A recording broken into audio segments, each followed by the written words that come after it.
right, good afternoon, and thank you all for being here. I know this was kind of last minute. We had gotten a lot of inquiries about where we are relative to the hiring process. Were we going to be able to continue, or we're going to have to shut down our police hiring and our academy classes? So just my perspective, and as chief of police, my highest duty is to protect everyone in the city of Los Angeles. And today I'm here to speak plainly about a critical issue facing our city: the current need to fund officer hiring at the Los Angeles Police Department. And I understand the City Council is in a very difficult position. We started out the budget year $1 billion deficit to deal with. We're the biggest part of that budget, so I know that we were going to be impacted heavily, and we have been. But tomorrow, there's a decision to be made by the council. And without an immediate allocation of $4.4 million, LAPD will be forced to halt new hiring in January of 2026. So we'd have to stop the hiring of new officers. This is not just a budget issue, it's a public safety crisis. This inaction will mean the following: no new recruits will enter the academy in January. And for background, we run an academy, we begin a new one each month. It's a 6-month academy, and then we graduate them, and they go into the field from that point. Fewer officers will mean longer shifts, increased overtime, and a greater strain on all of our personnel. LAPD staffing will drop to 8,300 officers, our lowest level in 3 decades. So why it matters, and I'll give you a little context. Los Angeles is the largest city by geography in the United States, and the second largest by population, with 3.8 million residents. Yet we currently have just 2 officers per 1,000 residents. So compare that to New York City, with 4 officers per 1,000 residents, and Chicago with 4.3 officers per 1,000 residents. That is quite a difference. Our officers are out there day in and day out doing what they do with half the complement they would have if they were in the 2 other largest cities in America.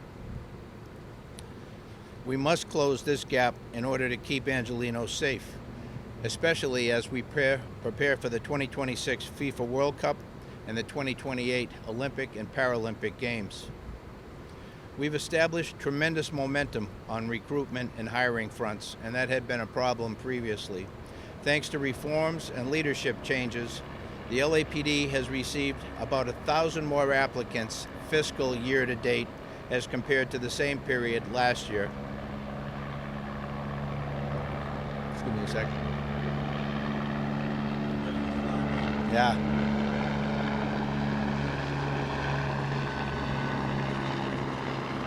Sorry about that. I think that was a ceremonial flyover there. So we're up over 1,000 more applicants fiscal year to date than we were last year. Our December class, which begins Monday, includes 56 new hires, as we call them recruit officers, and that's the largest number in 4 years. So we're on the right track. We've made the progress we needed to make. We're ready and we're prepared to grow, but we need the resources necessary to be able to do that. I join Mayor Bass in urging the City Council to act now. Fund the hiring of 410 officers this fiscal year. Public safety is the most vital service we provide as a city, and we can't afford to fall behind any further. We're asking for 410 officers to be funded. 410 is a modest ask. We're projected to lose 550 officers to retirement or attrition for other reasons this year at a minimum. So even with the 410, we're still going in the wrong direction relative to the size of the organization. We're currently down over 1,400 officers from our high in 2019, and so our officers are doing an awful lot with less out there every day. Los Angeles cannot protect its families, grow its economy, or welcome the world without a strong and well-supported police department. I look forward to working with our city leaders to ensure that we have the officers we need to keep every neighborhood safe and continue to serve the community with unparalleled professionalism. Again, thank you for being here and for allowing us to be able to provide our perspective. Let me open it up, Pete.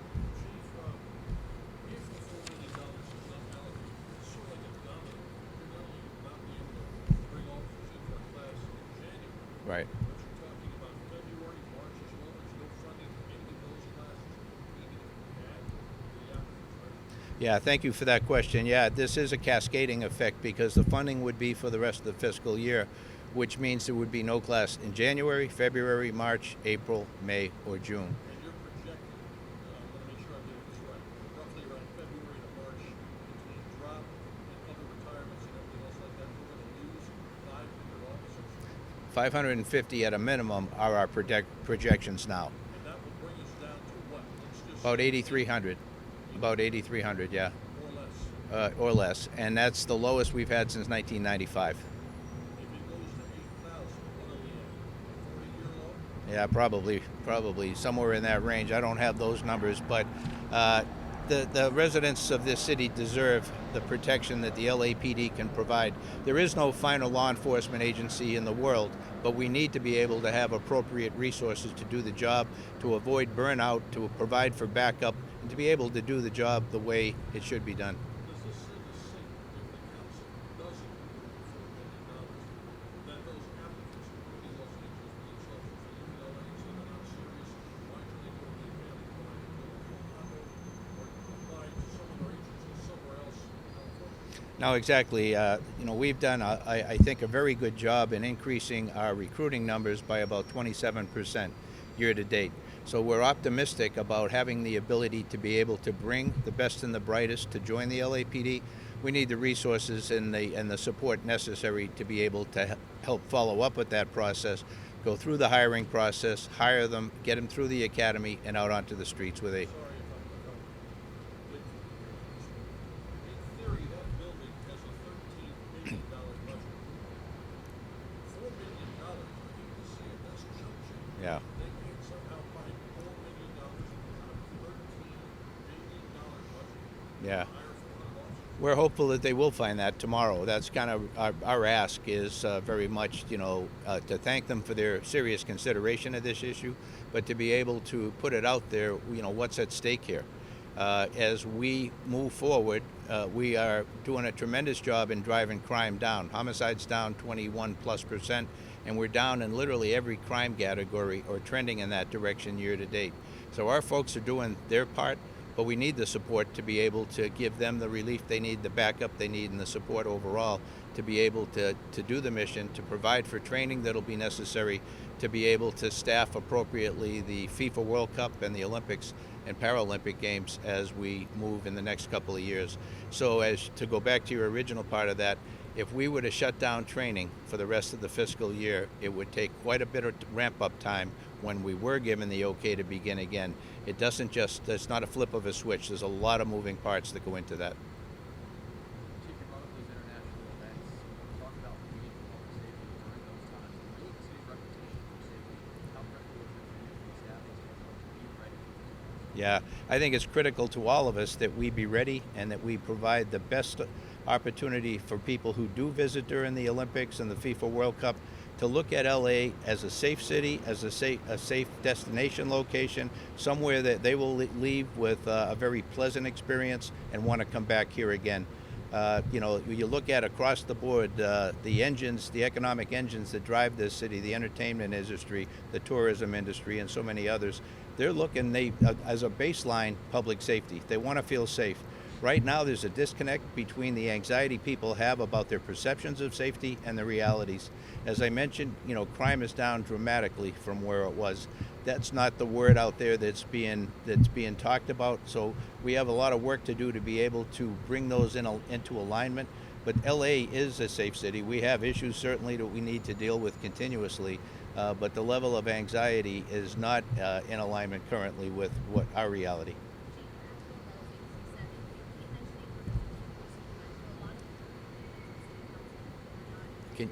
I'm sorry, I can't. Sure.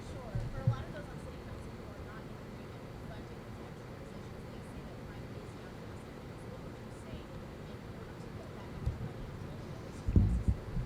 Yeah, certainly. I don't think it's a solid rationale to say crime is down so you don't need additional money or additional funding.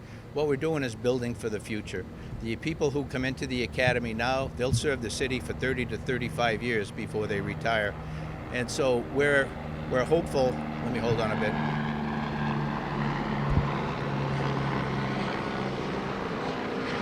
We're hopeful that the council will look at it that way. This is a long-term investment, not just something that we're looking at to be able to deal with the issues of today, but the issues of the next generation.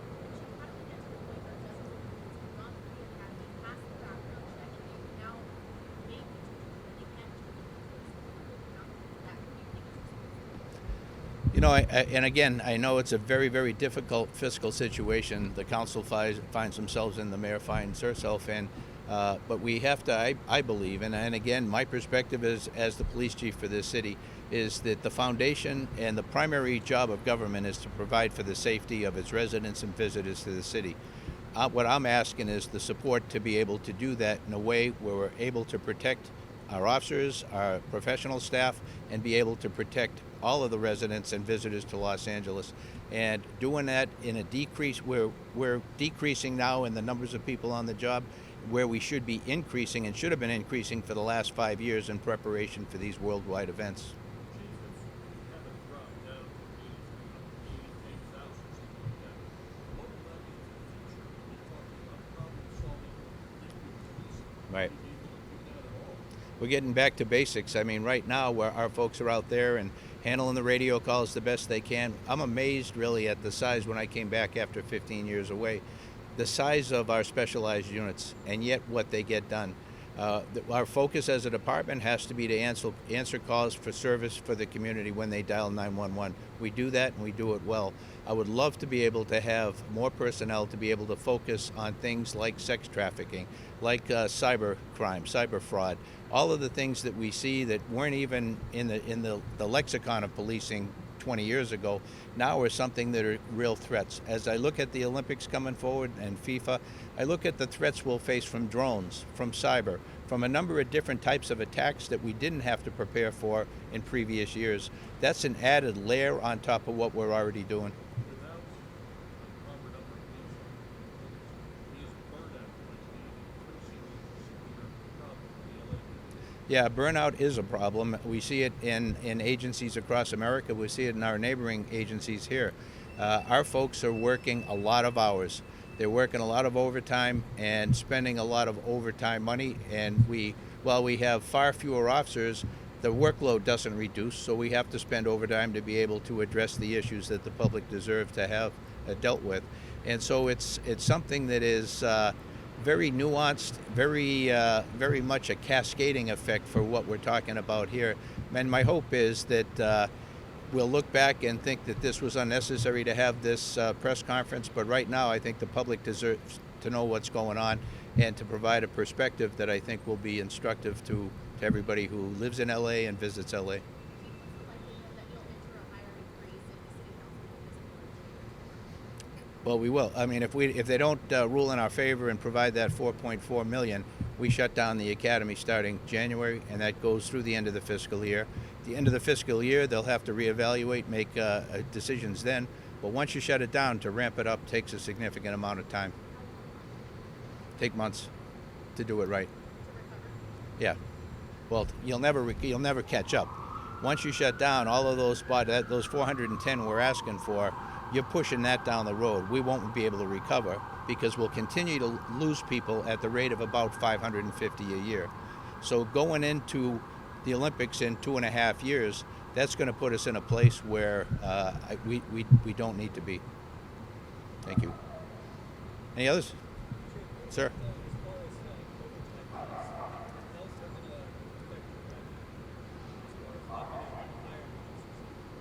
Yeah, the overtime budget is certainly strained, and to be expected, as I mentioned, when we have so many fewer officers, we still have to get the job done.